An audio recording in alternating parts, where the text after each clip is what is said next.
Piteris ištaiso savo klaidą. Kol tėvai būdavo darbe, Piteris saugodavo močiutę. Vieną gražią popietę Piteris su močiute išsiruošė į parduotuvę. Švietė saulė, čiulbėjo paukšteliai. Besišnekučiuodami jie priėjo parduotuvę ir užėjo į ją. Juos sutiko besišypsanti pardavėja Mrs. Green. Močiutė priėjo prie jos pasikalbėti bei apsipirkti. O tuo tarpu Piteris vaikštinėjo po parduotuvę, apžiūrinėdamas lentynas su vairiausiomis prekėmis. Ir ko tik ten nebuvo. Lentynose už stiklinių durelių buvo padėta duona, traškia plutelė, o nosį kuteno saldus šiltų bandelių kvapas. Šaldytuve buvo sviestas, sūriai, pienas, jogurtas, o lentynose gulėjo daugybė įvairiausių produktų, įpakuotų įvairiausių spalvų įpakavimais.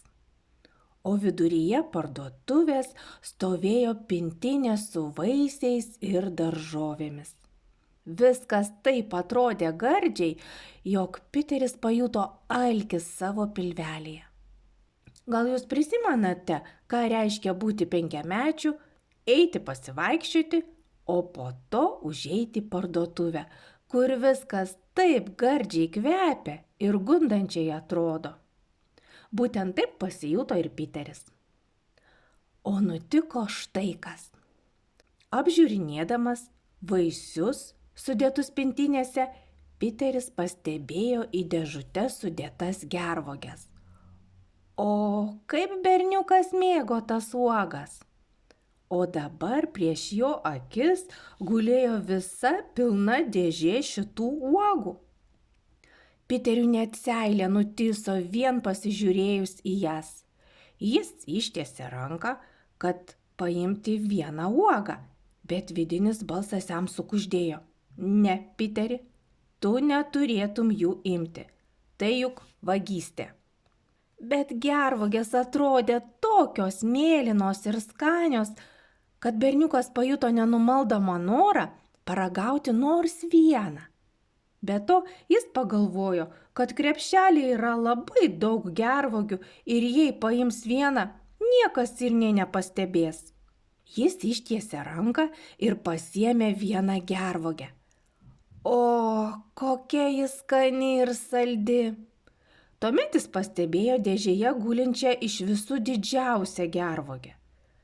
Na, kaipgi jos nesuvalgius, ji taip gardžiai žiūri į Piterį.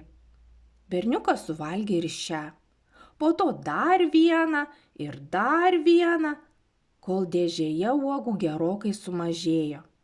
Tik staiga jis išgirdo pažįstamą balsą. Piteri, Piteri, kur tu? Aš čia, močiutė, suriko Piteris valydamas rankas į savo kelnes ir kuo skubiau nueidamas nuo dėžės su uogomis. Ateik čia, mano mielasis, pakvietė močiutė. Mes jau einam namo. Ar padėsi man panešti pirkinius?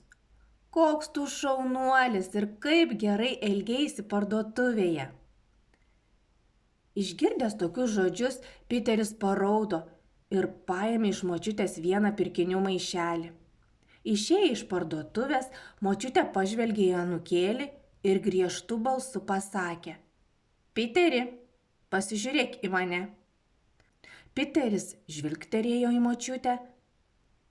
Kas čia per tamsios dėmės tavo veide? Pasiteiravo močiutė. Kokios dar tamsios dėmės? Nustebo Piteris. Aplink tavo burną. Ne visai juodos, bet juodai raudonos dėmės.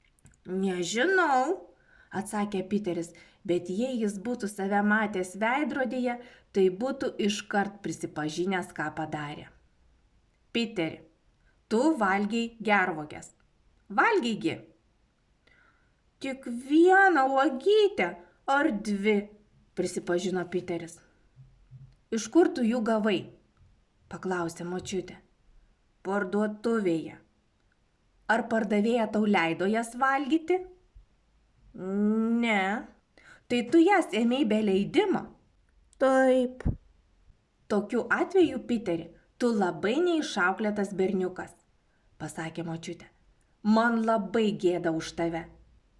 Na ką, eime namo ir pagalvosim, ką mums dabar daryti.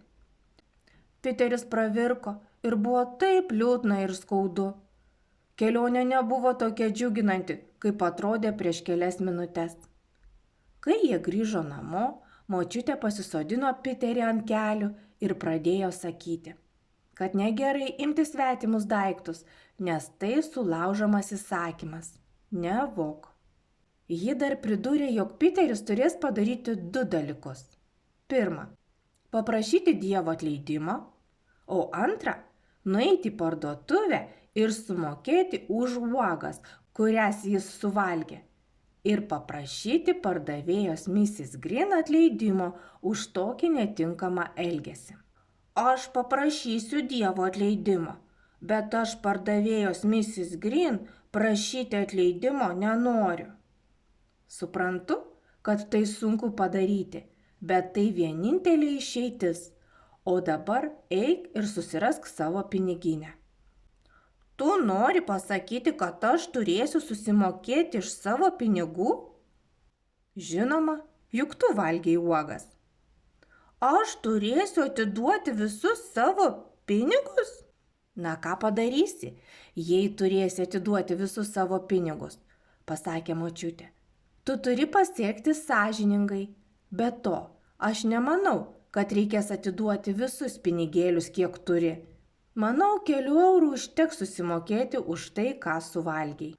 Visus 2 eurus? Sušuko Piteris. Aš turėsiu pardavėjai atiduoti savo 2 eurus? Taip, pasakė močiutė. Ir kuo greičiau tai padarysi, tuo bus geriau. O dabar nusišluostyk ašaras ir būk dideliu berniuku. Piteris nusišluostė ašaras, močiutė apkabino ir pabučiavo anūkėlį. Tvirtai spausdamas savo rankoje pinigėlius, berniukas susiruošė į parduotuvę. Koks ilgas buvo kelias iki parduotuvės. Kojos taip sunkiai žengė į priekį. Pasirodė parduotuvė. Kai Piteris įžengė į ją, jo širdis rodės tuoj iššoks iš krūtinės. Kas nutiko? Ko grįžai? Nustebusi paklausė pardavėja Mrs. Green. Močiutė kažką pamiršo?